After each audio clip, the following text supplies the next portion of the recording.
Okay. All right, here we go, everybody.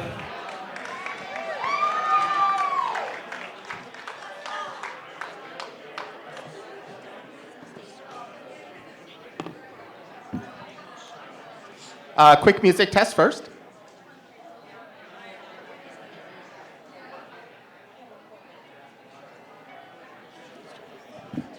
All right, and if it doesn't work, we'll go with the mouth trumpet. Okay. All right. Okay, we're good. Okay, where we are working. All right, here we go. Ladies and gentlemen, Scott Chupak.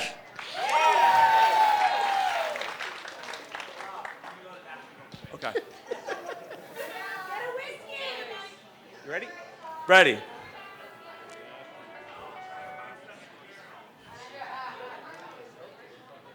All right, here comes the mouth trumpet, Scott. No, we're good. The smartest guys around, they're about to break it down like they've won the game a million times. Actually, they've all won the game before. But Rob.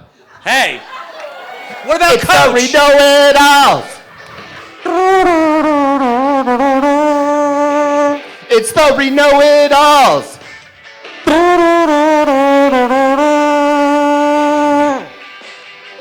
Tyson, BR, and Adam Klein teach Coach and Rob how to define a know-it-all. It's the we know-it-alls. Let's hear it for Rob and Adam! Yes! Thank you, Scott. Thank you. I know Brett LaBelle makes it look so easy. All right, how's everybody doing? Goodness. Adam Klein is here. Rob Cesarnino is here, back in Reno. Yes, okay. I love Steven this event. Fishback always gets a little nervous when Adam Klein is here with me. Why? Makes his contract negotiations so much more tense. Steven, you've got nothing to worry about. Yes, Adam, how are you, buddy? I'm great. I'm excited to be here in Reno at Run It Up Reno. Yeah! This is the biggest crowd we've had at one of these, for sure. Yeah, this is a great crowd here in Reno, Nevada, part of Jason Somerville, Nevada. Ooh, everybody's touchy tonight. Anybody here from out of town? Yeah! All right, so everybody's very excited to be here as part of Jason Somerville's event. It gets bigger every 6 months, and so it's such a great event to be a part of. So thank you first to Jason for having us out here. We've got a great panel to talk through, and what an episode here tonight to break down. What a fun season, Adam. I'm a little cold. Do you have a jacket that I could use? Hey, no, this is do you mine. mind? Could I grab this? This is mine. No, it is pretty cold here tonight because it's a little chilly in the room, and I have my jacket. There was a woman here tonight tried to get my jacket from me, and I had to say, hey, this is my jacket. I'm wearing it. She runs cold. Yeah, runs cold. But we are running hot here tonight. We're going to take your questions here. So at different points during the show, we'll ask you guys to come up and ask your question and line up on the sides when we ask you to. And please don't knock down this camera where our wonderful people watching the live stream are watching us from. Yes, don't do it. All right. And, of course, big week on the podcast as well. I'm going to be speaking with Napalm Natalie tomorrow morning. Boy. Yes. So we will get her take on everything. Hopefully she'll give me some compliments. Hopefully. Yeah. She'll say, she burns you and then she, builds you back up. She'll forgive you. She's a forgiving person. She's a forgiving person, and she is not a lot of drama. No, of course not. So it should be the most lighthearted exit interview that you've had so far, and actually, that's not tough to do. Yeah. So we've got that. T-Bird is going to be on the podcast, and then I've got Bradley Kleege coming into the studio this weekend once I'm back in Los Angeles. So a lot of stuff to get to. But Adam, I have to start with that tribal council and that vote, and we've had a lot of memorable exits so far from this season, and we get another one tonight where Natalie ends up getting blindsided. First off, did you think it was going to be Natalie or Lyrsa? I thought when I saw the second Lyrsa vote, I was sure it was going to be Natalie. I was sure it was going to be Lyrsa because I didn't think that the Goliaths would split their vote. It was only when Angelina got up to ask for the jacket that I started to think, oh, maybe something else is going on here. Yeah, so this is what we have to figure out tonight. And tonight might be a night where it's easier to figure out than other nights that we have done this before in the past. Why is that, Rob? But we have a unique challenge ahead of us because we are trying to figure out what exactly went on. And we are here live in the hometown of one of the players from this season. Are we? Yes. Who from this season is from Reno? Well, I think it might be somebody who might be used to warm weather. Might be looking for a jacket. Oh, So- is that where mine went? So maybe we are able to figure out the answer to this question at some point during the night. But the question that I think that we are left with here as a Survivor viewer is A, was Angelina blindsided by this vote? Did Mike White tell her, okay, the vote is going to be definitely that we are going to vote out Lyrsa tonight? Or is it B, that did Angelina go along with that vote and then pretend to go to Natalie and say, hey, I voted with you, can I have that jacket? Yes.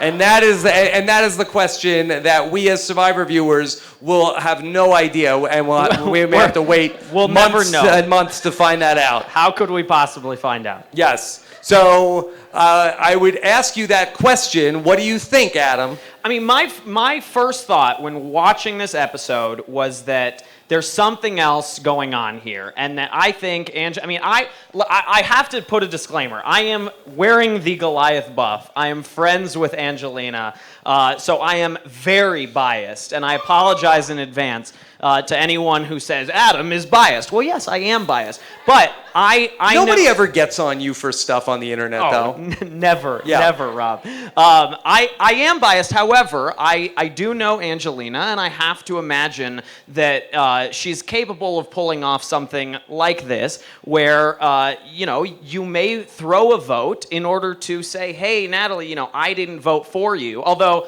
it wasn't clear to Natalie whether Angelina voted. So maybe Angelina needed to say, I didn't vote for you. Can I have that jacket? Right. And I don't know if that would have worked. Maybe, maybe not. So let me pull the curtain back a little bit. So Adam and I earlier tonight, we're watching this on the West Coast. So normally we are doing these shows and we're watching it on the East Coast. So Survivor has already aired earlier in the night before we watched it here live together. So Adam and I earlier did get to watch the episode, and we were watching it together, and Adam jumped off the couch and said, she wanted the jacket! She wanted the jacket! It was the jacket! That's what she did! I'm glad you're here to back me up on that, because I know, obviously, now... You were so ecstatic that instantly you said this was not that Angelina was blindsided. Right. This was that she wanted to take that wonderful dream coat of Natalie. Yes, and then after that, I started to wonder, was it all a ruse? Was the whole thing when she was saying, like, hey, Natalie, can you help me get Lyrsa's jacket, a little subtle, like, prelude to saying, maybe if you go, like, I am cold, like, I'm really cold. Like, I don't know if that was always the plan or if that was, you know what I'm saying? If that was part of it. Yeah, interesting. Now, there's something in this season that there was a secret scene a couple of episodes ago, and I know how people don't really watch the secret scenes all the time because they're part of CBS All Access now, and so it's not super easy to find. But there was a secret scene that Jeremy went up to Natalie, and Jeremy said to Natalie, hey, Natalie, can I have your jacket? And it seems like, I know that the storms, and we haven't even talked about the evacuation tonight, But it seems like that there's something going on where people are fighting for these jackets like they're advantages in the game. Well, I can say from experience, like when you have a cyclone like that, when you have weather like that, it is literally freezing. And there's nothing more miserable than nighttime in Fiji when it's pouring rain on you and the wind is blowing up from the beach. It is cold, cold, cold. So any little piece of fabric, like Taylor was wearing Lucy's pants on Takali, our like new Gen X tribe on our season, and like he doesn't even fit into Lucy's pants, but it was so cold they just, and I noticed on this episode they still don't have their bathing suits. So they have very little fabric out there, and whatever they can get their hands on is very valuable. It keeps you sane. Yeah. So what a great moment when then Angelina went to ask Natalie for the jacket on the way out, where Natalie, Please. and she no-sold it. She didn't even look back. She didn't even look back. Now we know from the vote, that Angelina did vote for Lyrsa, but I think that for Natalie, potentially what was going through her head was that, I don't know, I don't want to be made a fool out of here, where if Angelina did vote against me, she is a person that Jeff established. She wants to have the last word. Correct. She does not want to be made a fool out of. So I don't think that there was going to be a chance that she was going to, if there was any possibility that maybe... If there was 1% chance that Angelina was in on it, she wasn't going to do that. She wasn't going to, add insult to the injury. She seems very prideful. Yes. Yeah. And she was so much fun to watch. Much fun. I really enjoyed 5 episodes of Napalm Natalie, and I know Lyrsa is a big character too. But I was hoping we were gonna squeeze a little bit more out of Napalm Natalie. I mean, and we're getting it online too. Like, she's engaging. Natalie is engaging with the fans, posting some great Instagrams about Queen Natalie and all that stuff. Natalie. If you're not following that, you need to check it out. She's been great on and off the screen, and hopefully she's great in your exit interview tomorrow as well. Yeah, I'm hoping that. I'm just looking at the stage that we have two microphones here. I know we were supposed to have some more microphones. That Taryn, do you mind just going to check out with the booth if we have any more microphones flying in? You've definitely already heard too much from the Millennials versus Generation X people, so I can just do this. No, they're great. And so, Adam, tell us about that. So we just have the 2? Okay, no worries. We'll make do. We've had worse. So let me then. Shireen is here, everyone. Heyo! Would you like to come up and talk to us about Queen Natalie? Yes. You have a jacket comment. Okay. Perfect. All right, give it up for Shireen, everybody. Shireen is a surprise guest. We did not know. Here, you're good. I can do this. Hello, best friend. Yeah. When was the last time that we saw you? I feel like that. I don't think it was since we had the Know-It-Alls in Toronto. Yeah, it's probably. Yeah. So welcome back to the Know-It-Alls. Do you just come to the live shows now? No, I love Nicole. I come to your house. I know, but I don't think you've been there since the last show. Okay, well, let's get back to Natalie. Napalm Natalie, Shireen. Yeah, so I was going to say, as somebody who's gotten a jacket from somebody, Jen, my first season, and as somebody, my second season, who on my way out took a lot of Vetus's clothing with me to spite every motherfucker on that beach. All right, easy. There are literally small children here. So. I'm so sorry. Yeah.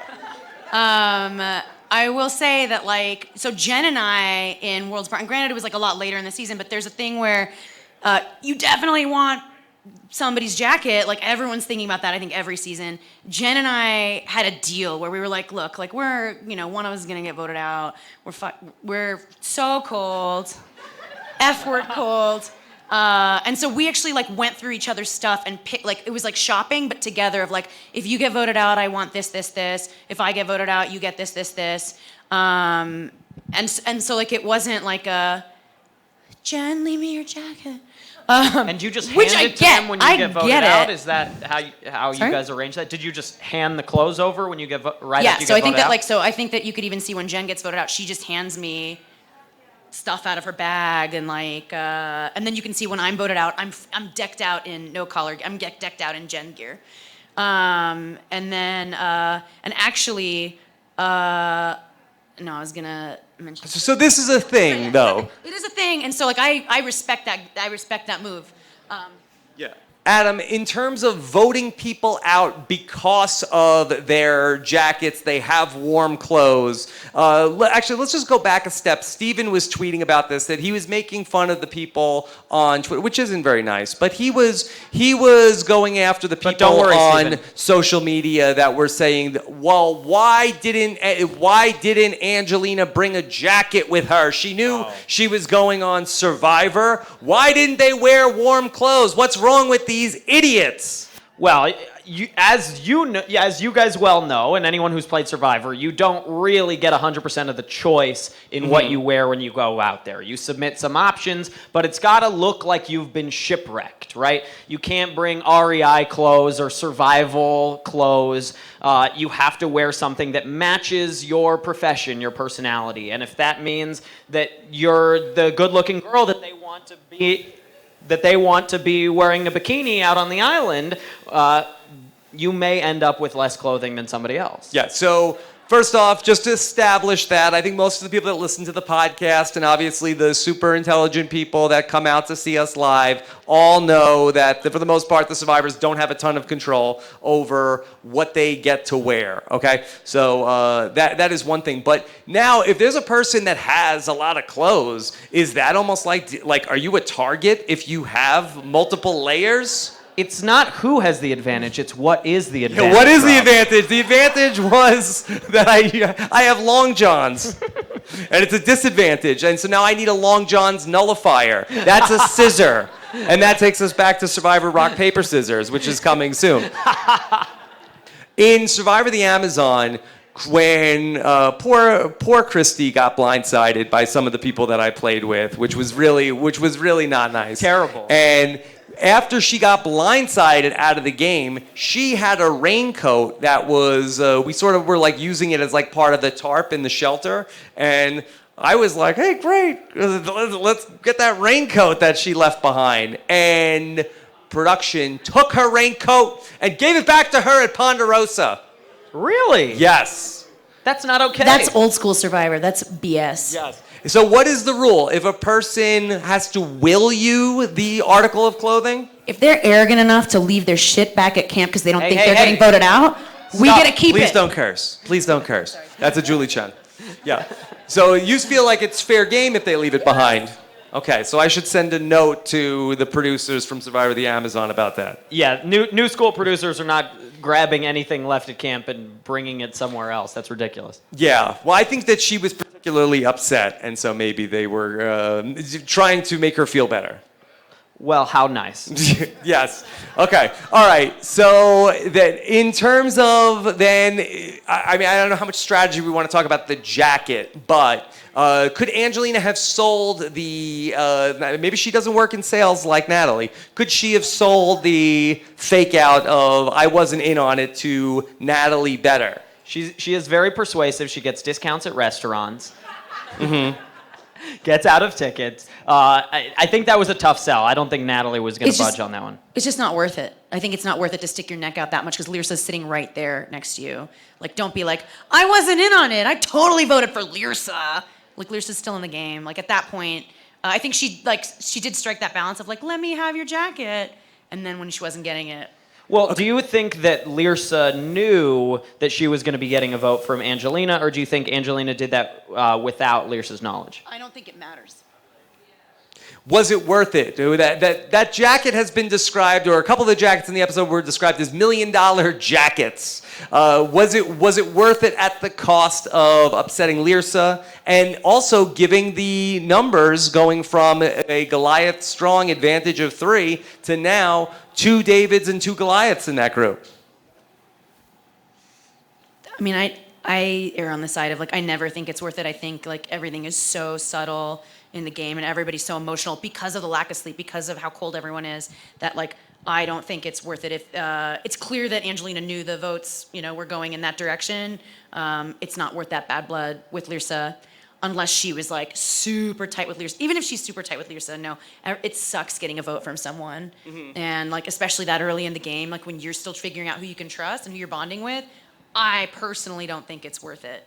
Adam, what about when you were in a similar situation after the tribe swap, when you were with Figgy and with Taylor, and there were three of you guys, and you were in the group that was in the majority, and then voted out somebody from that majority? Is that similar here?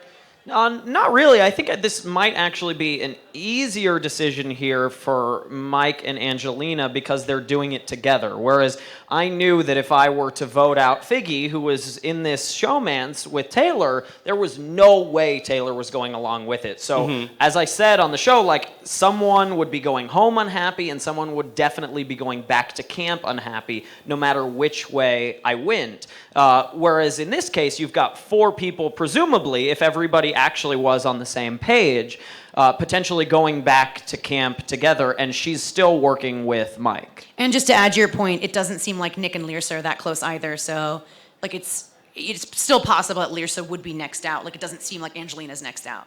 Okay. To play devil's advocate to myself, though, having four people who are together might actually be even more difficult than the situation where I was in, which was 3 against 1, where you have a clear next vote. There may not be as clear of a next vote here in this situation. Right, and I think that the Mike and Nick alliance seems like that maybe Mike is feeling like, okay, Nick is with us moving forward, and so that maybe we don't need somebody like Natalie who is creating problems in our group, and Nick is going to work with us, and we can vote out Lyrsa next time, and we'll be fine.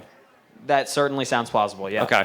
I mean, the other thing that, I don't know if you're going to talk about this, but like, is like the impact of, because really I think it was like Angelina's move to make in terms of like, do you want to keep Natalie in the game? It's obvious that Angelina had a strong relationship with Natalie. The fact that Natalie went around asking for jackets like that on Angelina's behalf means that like Angelina has a pretty strong hold on Natalie. I think on the flip side, you also need to talk about Natalie's impact on the game. And I think also people know that like I have a strong history of playing with fun-sucking people. And I think that that's like a really devastating, and honestly, I'm not even talking about Worlds Apart. I am talking about Cambodia. There are people on that tribe, like when you have one person who is like sucking all the fun out of a game, like it brings you in that situation to like an emotional breakdown.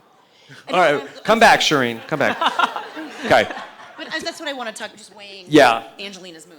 Tell me that when we got to see Hot Cop Dan find the idol, was there any similarities here between when Kelly Wentworth found an idol in a similar fashion? I mean, it looked like Dan was reaching up a girl's skirt. I don't know about that. All right, well, let's. I think we have it on. Yeah. I think we have it that isn't what happened there. But yeah. Okay. I want. I mean, it just sucks that like a guy who's already like in power, who's like a Goliath, who's like this like guy who's strong enough to resist half off McDonald's. What a strong man. But just like this like tall, attractive Goliath law guy who already has an idol, is already in a majority on a tribe, then gets a second idol. I mean, like, and he's like not, like, he's boring, and he's like, and like the whole intro scene with Kara where he's like, oh my God, I have a dog named Kara. Like, he does. I don't. Shireen, it's so nice to see you again. How you doing? You're good? Yeah. Okay. It's traumatic. It's traumatic. It's traumatic. Okay. Feel better, all right? Yeah. Okay. All right, thank you for coming out. All right, let's bring up Tyson. let's hear it for Shireen. Love you. Okay. Where is Tyson? Is he still in the bathroom? Okay, didn't Tyson do a great job taking over the Survivor Instagram account? Here, watch these wires over here. There's Tyson walking across the stage, coming out here. Tyson, how are you? I'm great. Thank you. Thanks, everybody. I took the headband off because My parents didn't pin my ears back as a baby, so I've just been slowly working that into my routine now. Yeah. All right. Well, Tyson, nice to see you here in Reno this week. Thank you. Yes. So Tyson, let's talk a little bit about. We haven't touched on the other tribes really too much. I'd love to get your take on what's going on with the mayor of Slamtown and Christian and Dan. The Brochachos. They've got a new group called the Brochachos. It's not bad, Brochachos. But if your focus is just to name the alliance the whole time, like every time somebody named an alliance for me, I was just like, oh, I don't want to be associated with a named alliance. Can we just be like the alliance? Who would ever name an alliance? Like, I can't think of anybody. Probably a millennial. Coach? Oh, Coach. Yeah, Coach. Did you name an alliance? No. Oh, Coach will name alliances. Coach. But he never said the names to me. He always kept them secret from me. I didn't name that. Probably Jerv. Yeah. Why is everybody trying to out me for shit I didn't do? Tyson is Language. anti-named alliances, everybody, and don't try to say that he's for it. You're burning those bridges so goddamn fast that you don't have time to name those alliances. So, Tyson, what about this Christian? Have you been, so many people have just been so mesmerized by him this season. I love Christian. Yeah. Yeah. He's like the really awesome version of Cochran. Impossible.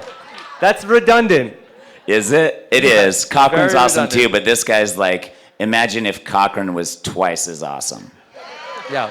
Like this guy's writing, what, algorithms for puzzles? Sometimes. Yes, slide puzzles. Yeah. I didn't even know that was a course in school. But he's took bowling. actually been super capable in these puzzle challenges where tonight we saw that the mayor of Slamtown had to tag out. And then in this bizarro tag team match, here comes Christian tagging in to completely kick ass. Played right into the producer's hands. Yes, well, not as much as in the earlier reward challenge where it was a David versus a Goliath with a slingshot. Exactly. And a David won. Those Davids, we all want them to win. We all want them to win. The underdogs. Cheering for the underdogs here. Yeah. Now, if Adam and I are gonna be over here, is it? Where should I be? Well, do you mind sharing a microphone No, with I'm Rob? not going to share a microphone. Yeah, with Rob? Yeah, will you share a microphone with Rob? Boston Rob from Florida? Yes, yes, that one. Yeah, I will. Okay. All right. Is Rob Mariano in the house? Whoop, whoop.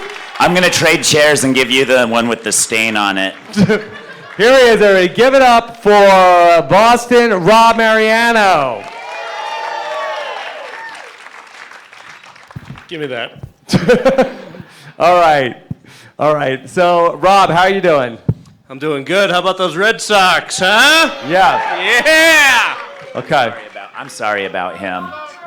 What are you sorry about? He just keeps talking about the Red Sox, and it's a Survivor thing tonight, and it's a It's night the of World Survivor. Series, bro. The World Series. We're up 2-0. Yeah, look at one nice in the crowd. Good. I'm glad we have you over here. What about Survivor, Rob? Okay, let's get into it. Yeah. All right. Well, Rob, what do you think about this season? Five episodes in. Are you enjoying David versus Goliath? Yeah, it's pretty good. You want to say something? What's your favorite part? Obviously, the jacket stealing. Yeah. Have you ever been a part of anything with these jackets in any of these seasons? Yeah, I mean, the jackets are high commodities, for sure. I think, I remember, though, like, you would never give your jacket to anyone. You would only share it. Mm-hmm. And if you shared the jacket, you'd have to be in an alliance with that person. You'd never share your jacket with someone you weren't in an alliance with. So you had to also kind of like sleeping next to people you watched and saw who shared whose jackets or other items of clothing. Wait, now you No, always it's get true. you always get the credit for, hey, watch who's sleeping next to each other. Yeah. That's how you know they're in a line. Now you're telling me watch who's wearing whose jacket. Not only the jacket, socks are a big commodity. And a lot of times people wear like wool socks when they go out there. Yeah. And They insulate when wet. I've Gabby, on the definitely microphone. shared socks. Wool socks insulate when wet. That's a little nugget for all you wannabe Survivor players in the future. Take some wool out there with you. You want to wear wet socks? No, but wool insulates even when it's wet. So if it's raining on you, it'll still keep you warm even though it's soaking. Come on, guys. Yeah, but in the past, I have shared socks, and you got to watch any item of clothing that people share with each other. You know, it could probably would signify an alliance. Do you remember who you shared socks with, and was it with the people that you went to the end with? Yeah, with Natalie and Ashley and Philip. Yeah. You shared socks with Philip. I mean, you got to do what you got to do. Did Philip share his socks with you? No. Would you have taken them if he did? No. Fair His enough. underwear? No. Definitely not his underwear. I didn't even Also, need to ask. another thing, most players only get long sleeves on the bottom or long sleeves on the top, but not both when they send you out with wardrobe. That's why the wardrobe is such a hot commodity. Because if you have long sleeves on top, you're probably in shorts. Tell them. Is that right? I think it's a crapshoot, too, because on All Stars, I remember I got just a tank top Yeah. and a bathing suit, no underwear, right? Right. Like, literally, they gave us, you got what you got, and that was it. There was no way. A lot of times people say, oh, why didn't you bring this? It's like, yeah, if I had the choice, I would have, but you don't have that choice. They let me choose whatever I wanted. That's Stay on the microphone. It's not Stay on the true. microphone. Not true. Listen, if you guys don't know Tyson at this point, you got to put him on the 2% rule. 2% of what comes out of his mouth is true and correct. And I only drink 2% milk. Rob, did you enjoy watching Natalie this season? Yeah, I thought she was hilarious. I mean, zero chance to win, but definitely Especially now. entertaining. Especially now. So do you think it is a mistake to vote somebody like a Natalie out of the game at this point in time when she's not getting along with anybody? Is that a mistake to get rid of somebody like that? Yes and no. I mean, at this point, it's still early enough where if she's rubbing people the wrong way, you know, they can look forward down the road. But something that was interesting that I thought that happened this season with Natalie was, you know, she, from a very early point in the game, pointed out, I'm the weakest link in this team. Why am I being voted out? Why am I being targeted? And that's a pretty good strategy, you know. I think for anybody that's older or maybe a little bit out of shape or doesn't have the, you know, youth and physical attributes to go through the entire game. What? Did I say, did you do something? No. Okay.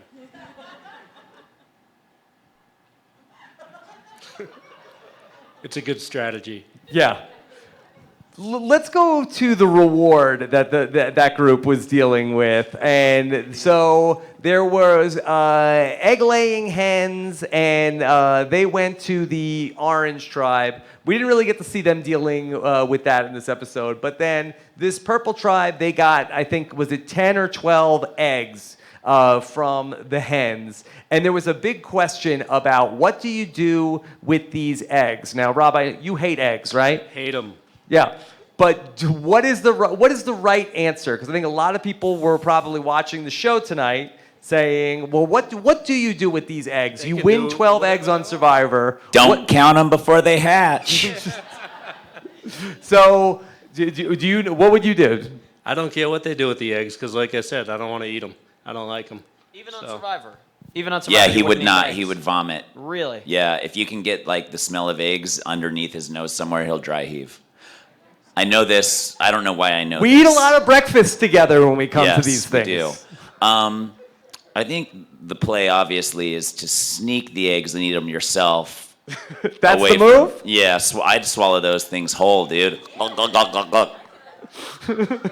So I've been able to do some research on this, okay? So that I think that hashtag Lyrsa was right. Once you hard boil the eggs, you are on a countdown. And honestly, going back to my childhood, I think my parents left the Easter eggs. Hold on, Shireen is coming back, everybody. I just want to say one thing about the eggs. So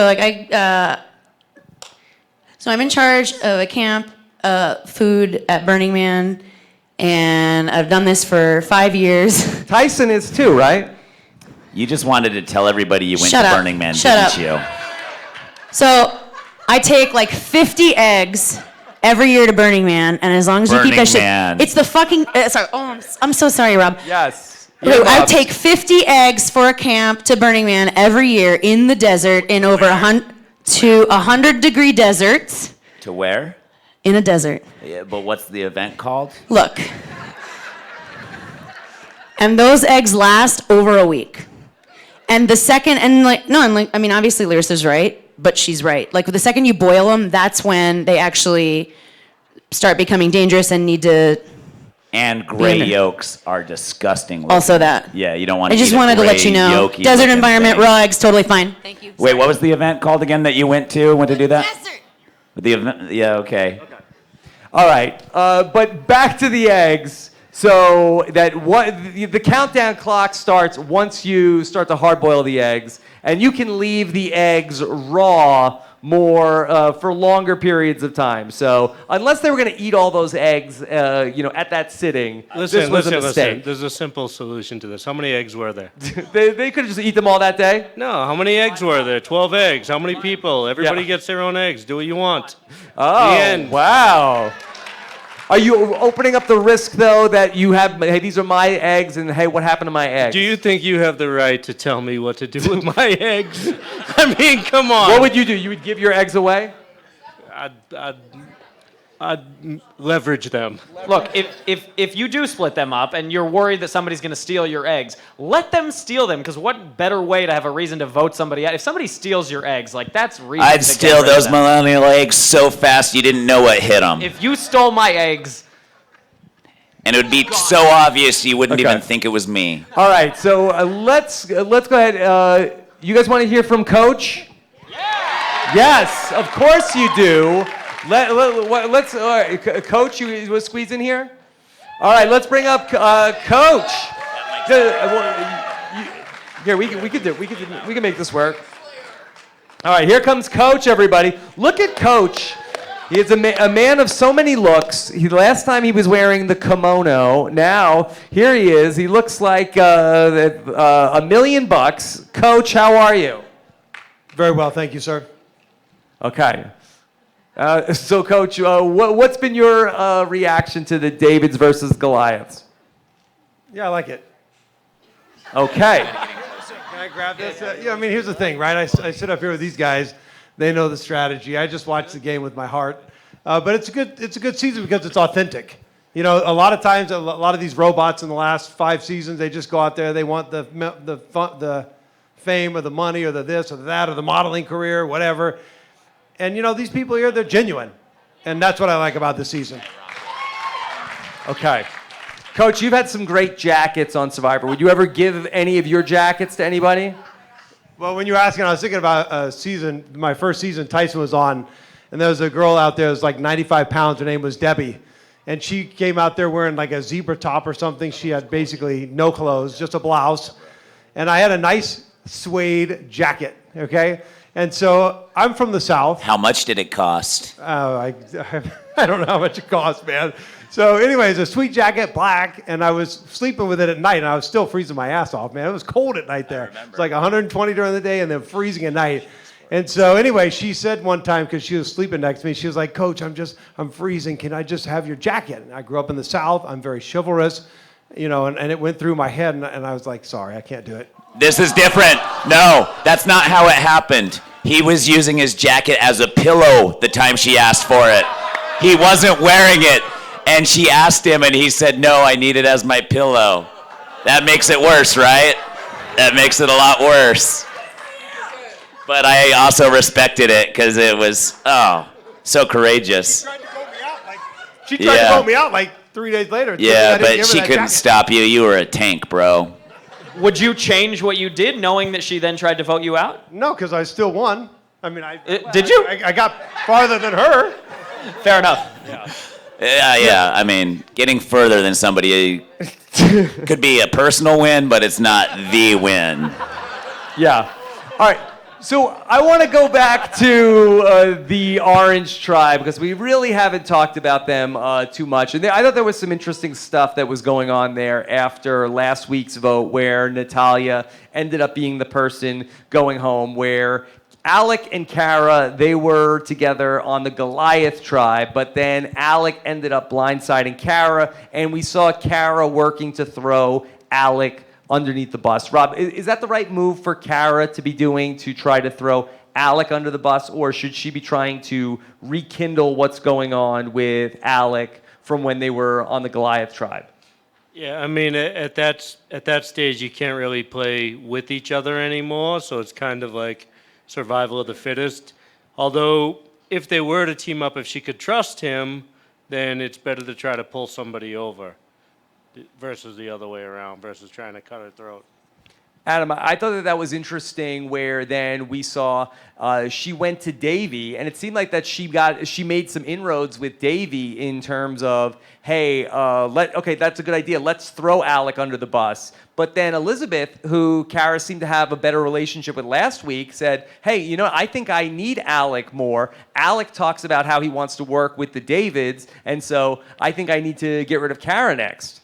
Well, Kara said something that I think at the time, sounded really good, like, Alec has sort of burned bridges with the Goliaths, but I think it unintentionally may have reminded Elizabeth, yeah, Alec burned bridges with the Goliaths. However, I'm not so sure that he has, because I noticed when the brochachos were talking, I believe that Dan said something about, what's Alec's role going to be? So they're still actively thinking about Alec as at least part of that group of guys. I don't know how There's nothing that that's going to stick a group of guys together tighter than testosterone. An alliance stuck together with testosterone as the glue is a solid foundation.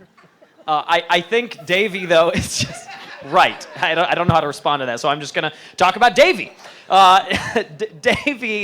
Davie's awesome, by the way. He is so much fun to watch, and very, very fun. And he is just reveling in it right now. You could just see when Kara came to him, he's just like, man, I got options now. I could go a couple different ways with this, and that's definitely not a place he saw himself, I think, a few days before that. Coach, what do you think of the mayor of Slamtown? I said this with Tyson before the show. I couldn't stand him. And then because he was so cool and so witty, I actually loved him more than I would have if my first impressions, this goes from Psychology 101 that you take at the university.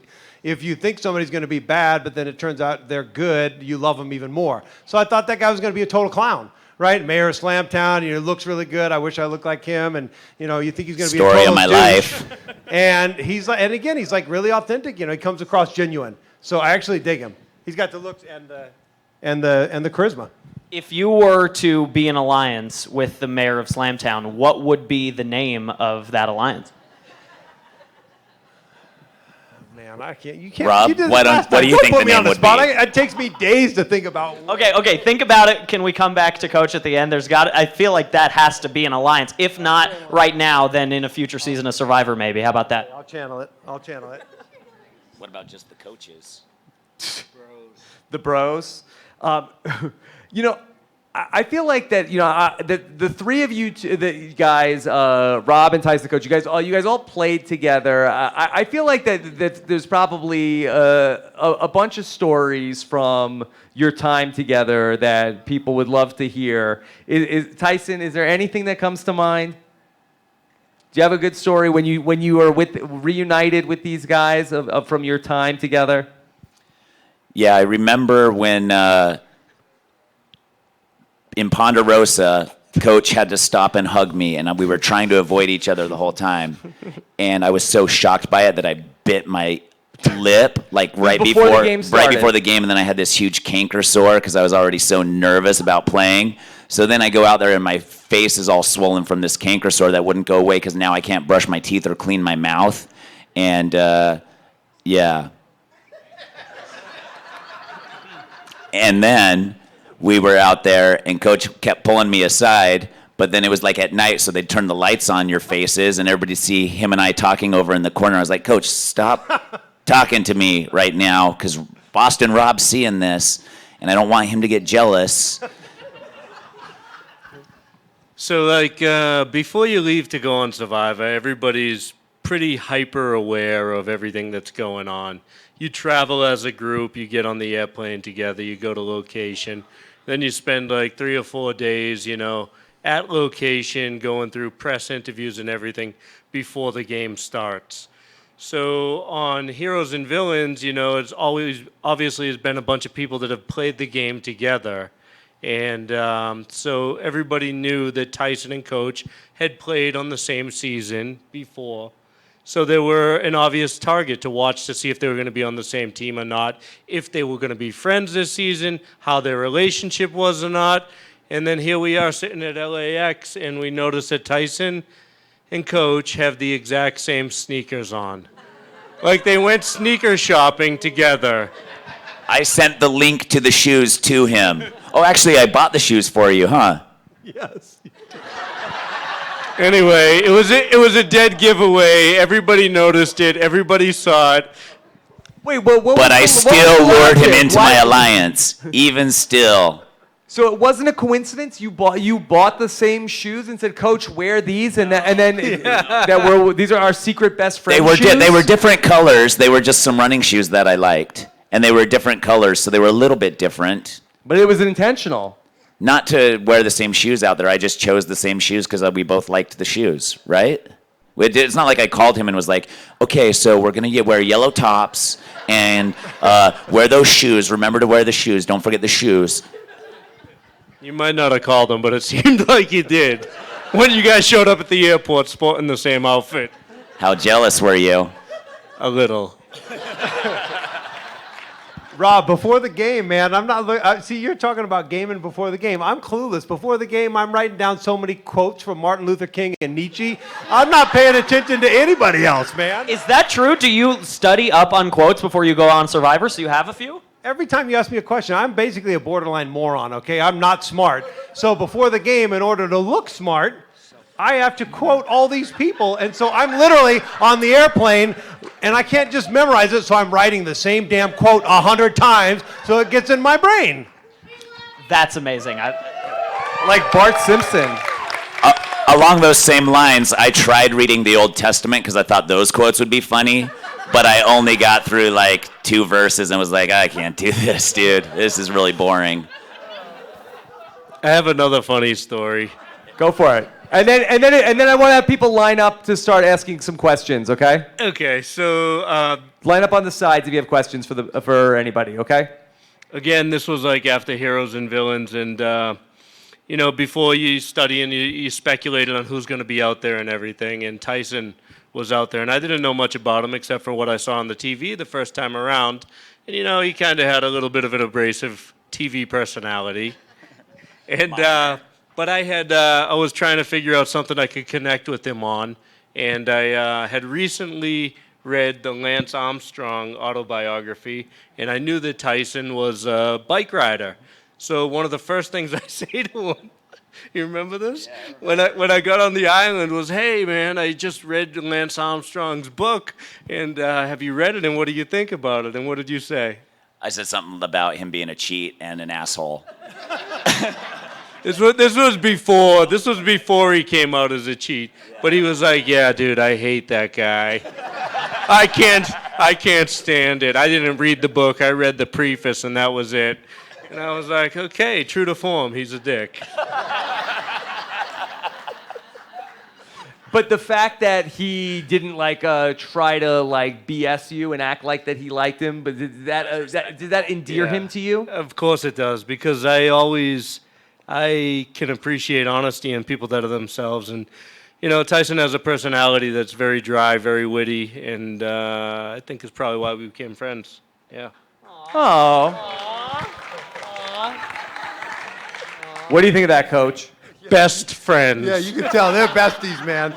There's no breaking these guys now. Just two best friends and coach. Oh, just two best friends and coach. Just kidding, coach. A side of coach over here, right? I'm just Two besties kidding. and a side of coach. Coach, you know I love you. We love you. All right, We're I know just you guys kidding over here. have must-have questions. If you want to line up over here, and we'll try to get to some of your questions. We probably got about like 10, 15 minutes left to go. Only 2 microphones here, so we're going to make this work. Okay. All right. Come on over here, Holly. Okay. See if we can get you in the shot. Okay. All right. We'll do our best. Okay. Yeah. Hi, I'm Holly from Augusta, Georgia. Hi, Holly. Is it ever okay to take someone's stuff while they're still in the game? And do you think that Nick did the right thing by standing up against that? Okay. I think it is okay if you can not get caught or get away with it, or I think if you can just play the sympathy card and get that stuff. Like Laura Moret, the night we voted her out, she asked for my pants as insurance for her not getting voted out. Mm-hmm. So I gave her my pants and was like, okay, you can have these, bye.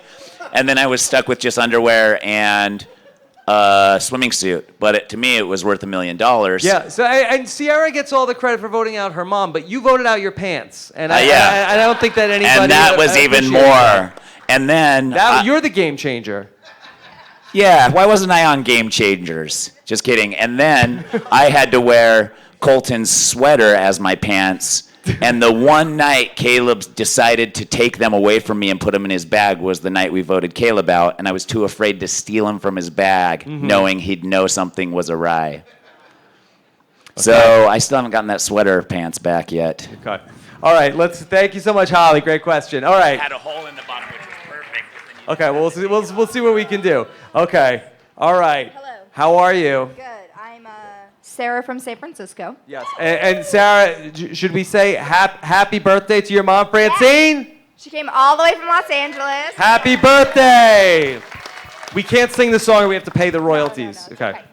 So my question is for everyone. I love you guys all so much, and I'm just wondering, if you were in Slamtown, what position would you want to have?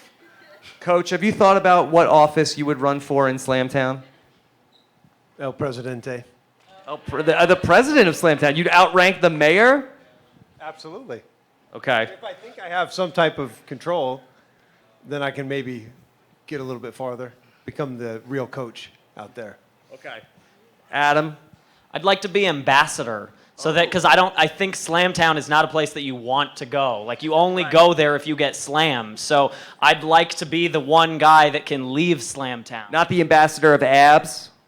I mean, I'd like that. That's probably more reserved for my roommate Cole. But that would be cool, I guess. What's the job where like nobody notices you're not at the office ever and you're actually at home doing whatever you want? You want some sort of like no-show job. Yeah, like work from home type of thing where you just kind of are like, hey, I kind of just created my own hours. I was 40 hours a week probably. Okay. What's that? What? Oh. Lance Armstrong. Yeah. I don't know what Slamtown is. All right. Yeah. How are you? Good. What's your name? Sam. Sam. Okay. Sam, what do you got? So last week we saw that Alec voted with the Davids, and this week we saw Mike vote with the Davids. So do you think that they might form a bond over that with maybe Angelina and join up with some of the Davids? Okay, so we saw Alec vote with the Davids, Mike vote with the Davids. Could they bond over working with the Davids, Adam? Well, I do think it changes what happens at that Green Tribe because now the Green Tribe has seen both of the other tribes lose their Goliath majority. And I feel like this happened in our season as well, where once that happens, you've sort of, if those Goliaths do stick together, they're going to be worried when they go to the merge that none of the Davids are going to want to work with them. And at this point, you're going to need a cross-tribal alliance in order to have success after the merge. So yes, I do think now you're going to see that David versus Goliath is done, and you're going to have to start working across the aisle. Okay. All right. Thank you, Sam. All right. Come on up. Let's go lightning round here. Okay. Hi, Rick from Sacramento. First of all, happy birthday to you. Rick, thank you. Rob is 40 years old, guys. Yes. The big 4-0. I'm only 39. Now that we're talking, this is for everybody. Now that we're talking about the jacket being the sort of the metaphor for comfort now, and Shireen talked about how your mind just goes crazy out there. Was there ever a moment that any of you had where you felt you made a really bad decision because you just needed comfort or you just needed something to make you feel better? Or Yeah, Tyson can take this one. Well, I switched votes on heroes villains, but that wasn't a comfort thing. But on my first season, the day I got voted out, I stopped playing because I felt comfortable and I was so tired and sick of playing the game, just like being on all the time. So I went and just napped in the river pretty much the whole day and then showed up to the vote and was like, man, they got me.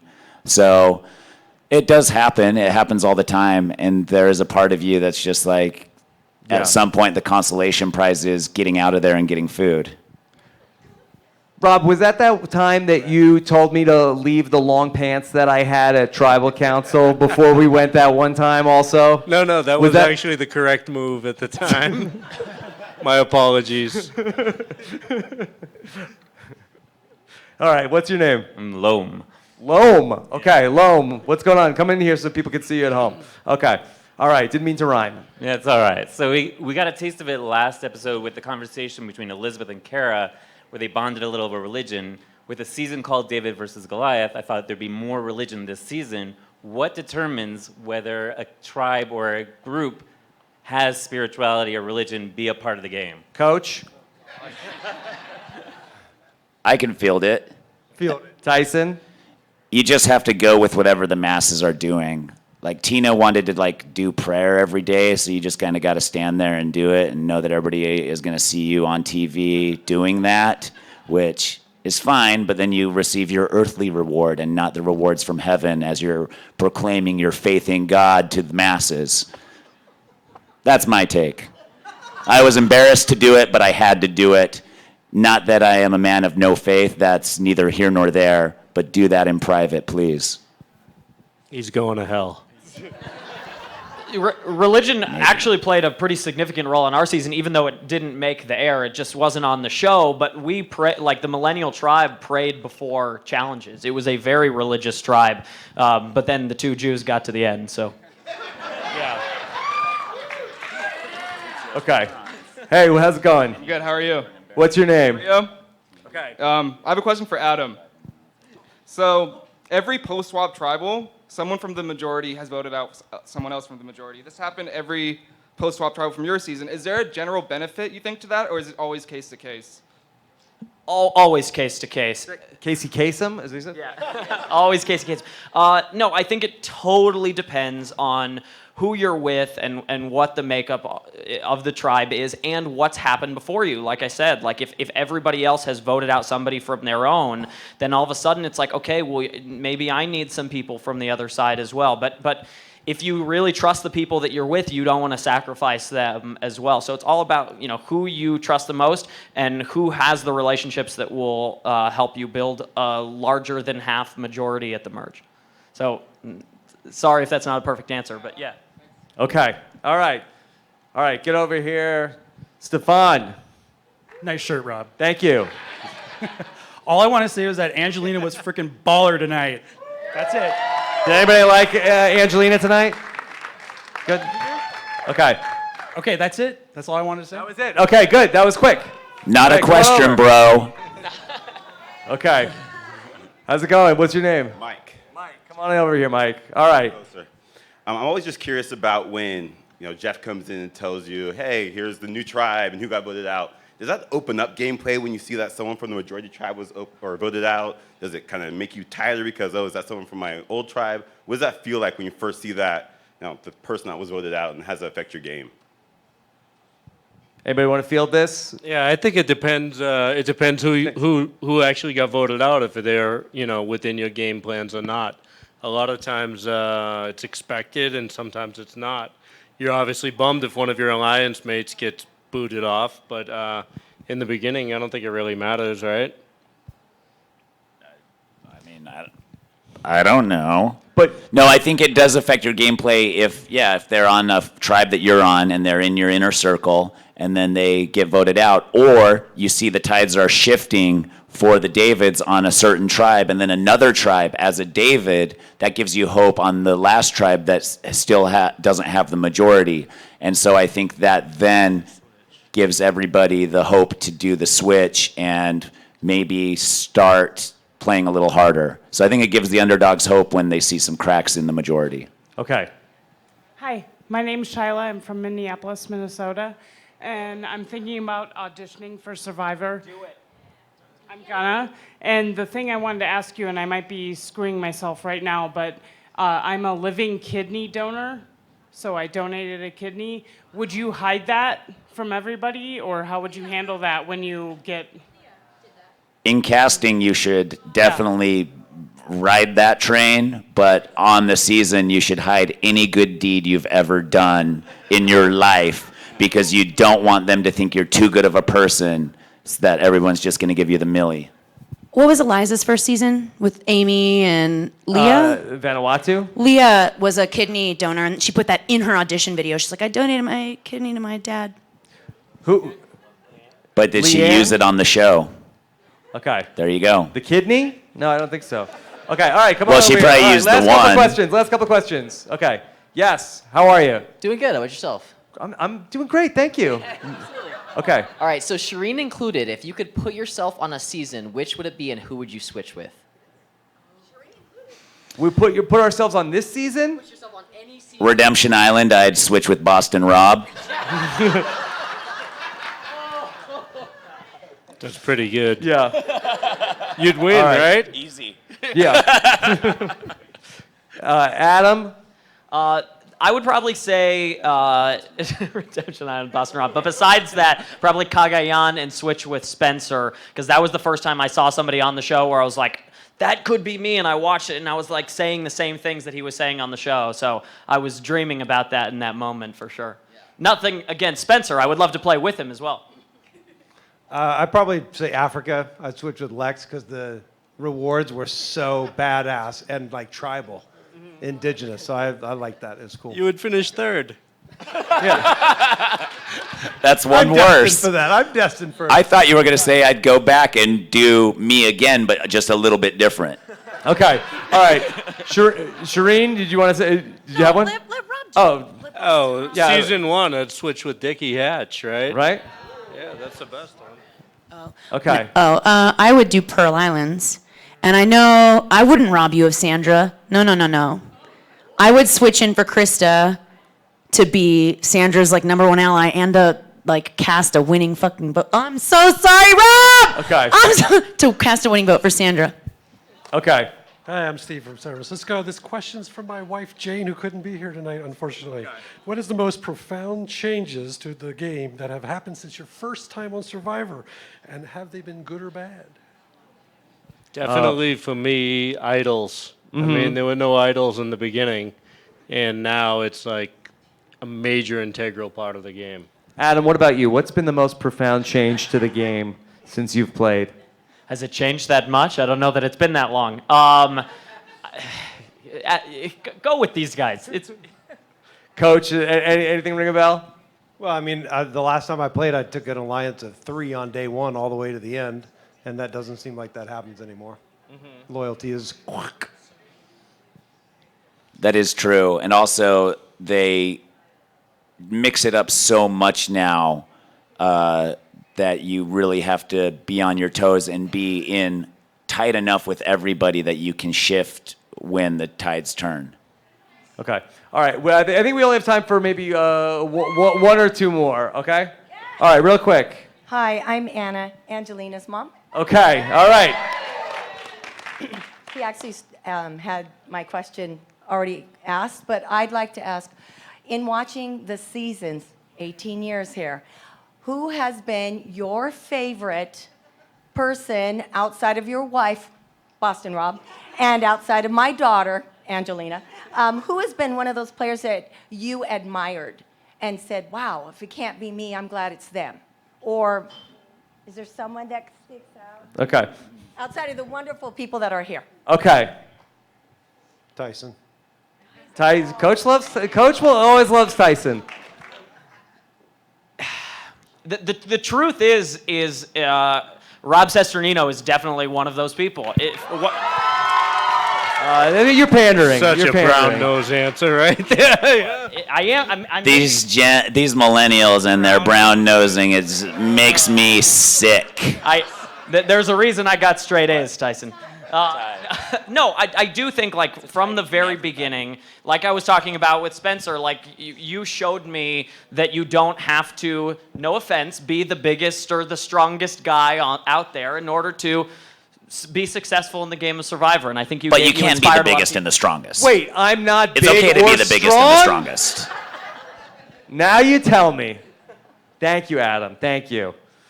All right. Any more answers on that one? Well, okay. What you have a real answer? I like the real quirky characters. They're always my favorite. I loved Coach on all of his seasons. I love Phillip.